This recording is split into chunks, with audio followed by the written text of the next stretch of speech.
Decline and rise by a sort of entree index. At the low point of the recession, how many dinners were you doing and how many are you doing now? We were doing as low as 250 a night, 250 to 400.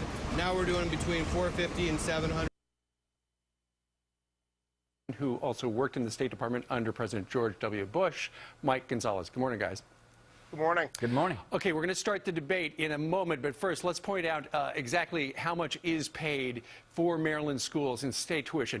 In-state tuition is set, and we've got a graphic, we're going to put it up right now. In-state tuition, as you can see, is $7,500. Out-of-state tuition is $19,500. So, in other words, it's $12,000 more for out-of-state students. So, Francisco, doesn't this actually punish out-of-state legal residents because they've got to pay $12,000 more than in-state illegals?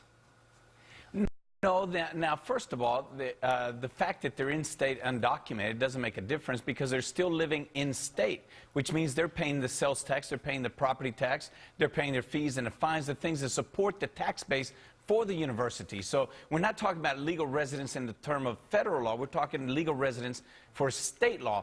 The fact that they're there doesn't make the in-state tuition go up for anybody or the out-of-state tuition for anybody either.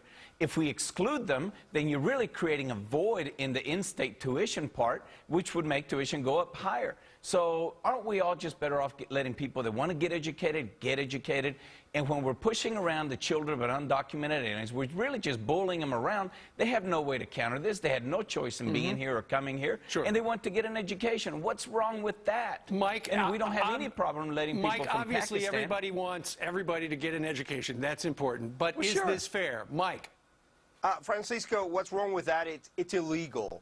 As you well know, in 1996, Congress passed the Illegal Immigration Reform and Immigrant Responsibility Act, which says that states cannot grant in-state tuition to illegal students unless they grant the same rate to out-of-state students. So the Attorney General Holder should just go after this law. Now, this would have been fixed by the DREAM Act that Senator Marco Rubio was working on in Florida. However, President Obama inserted himself into this in June and overreached and passed through, skipping Congress, Sure. Passed this this two-year deferment for these students, and did not take care of the in-state tuition. Right, exactly. Now, because he can't. Now we get where you're going. And Francisco, the state of Maryland actually did pass their own version of the DREAM Act, but so many people in the state were incensed by it. They they collected so many signatures. It's now on the ballot on Tuesday. You know, it's proper to put it on the ballot. I have no problem with that. But, you know, no matter what he says about the 96, we passed by Republicans and Democrats in Texas in the year 2001. And I think down here in Texas, it goes beyond the partisan politics. We agree down here in Texas that it doesn't cause a drain. It has not cost us any worse. The in-state tuition went up simply because we deregulated the tuition. But it works here in Texas perfectly fine. Okay, well, now we're talking about Maryland, though. Mike, the worry among some is that some illegals will effectively replace the legals. Well, first of all, it's illegal. We've taken care of that. The second part is liberals had passed these quotas, set-asides, these preferences, and because a lot of illegal immigrants are minorities, they will necessarily push out other students. I mean, nothing Francisco says can counter that. Exactly. The problem is with these set-asides and preferences. This debate, a good one this morning. Thank you very much for taking part. It ultimately will be settled by the people of Maryland on Tuesday. Francisco and Mike, thank you.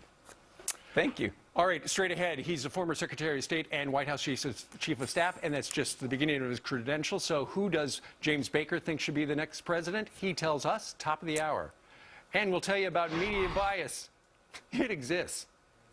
The rhythm of life. Where do you hear that beat?